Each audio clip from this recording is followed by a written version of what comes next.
الحمدللہ الحمدللہ الذی انزل القرآن فی شہر رمضان والصلاة والسلام علی سیدنا سید الانس والجان وعلی آلہ واصحابہ الکرام۔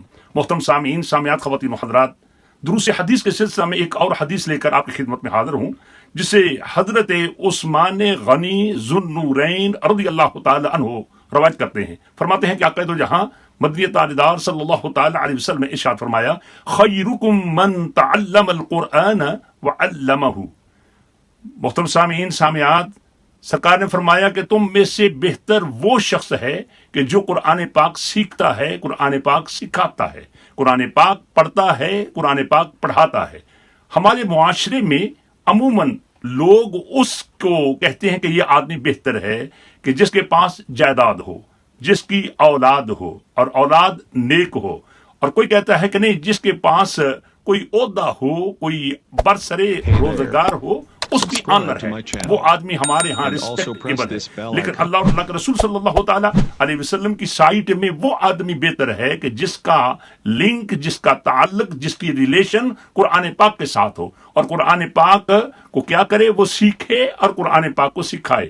اب سیکھنے اور سکھانے کے سلسلہ میں میرے بھائیو، جب تک کوئی آدمی سیکھے گا نہیں، وہ ظاہر ہے کہ آگے سکھا نہیں سکے گا۔ اب ذرا توجہ فرمائیے کہ سیکھنا قرآن پاک کا یہ بھی باعث برکت ہے، سکھانا بھی باعث برکت ہے، پڑھنا بھی، پڑھانا بھی، اور اس پر غور کرنا، تدبر کرنا، تفکر کرنا، یہ سب باتیں الحمدللہ یہ باعث برکت ہیں۔ لیکن اس حدیث میں سرکار نے فرمایا کہ جو قرآن پاک کو سیکھے، اب سیکھنے کے سلسلہ میں قرآن پاک کے حروف اور قرآن پاک کے الفاظ، اس کے اعراب، سکنات، ان سب کو جاننا ہم سب کے لیے لازمی اور ضروری ہے۔ اور جب تک ایک حروف کے اندر ہم فرق نہیں کریں گے، اس وقت تک میرے بھائیو قرآن پاک پڑھنے کا ثواب نہیں ملے گا۔ میں بطور تمثیل ایک بات عرض کر رہا ہوں، ذرا دیکھیے کہ ایک ہوتا ہے دو نقطوں والا قاف، اور ایک ہوتا ہے کاف کشک والا۔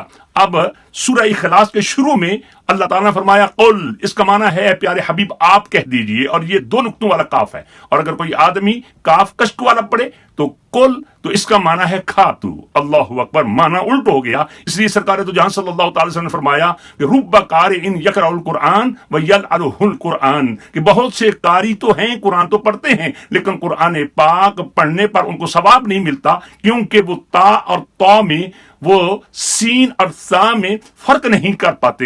لہذا میں تمام بھائیوں اور بہنوں خدمت میں عرض کروں گا کہ قرآن پاک کا تلفظ صحیح کریں، قرآن پاک کو جناب عالی تجوید کے ساتھ جناب اس کو پڑھیں۔ اللہ رب العزت فضل و کرم فرمائے۔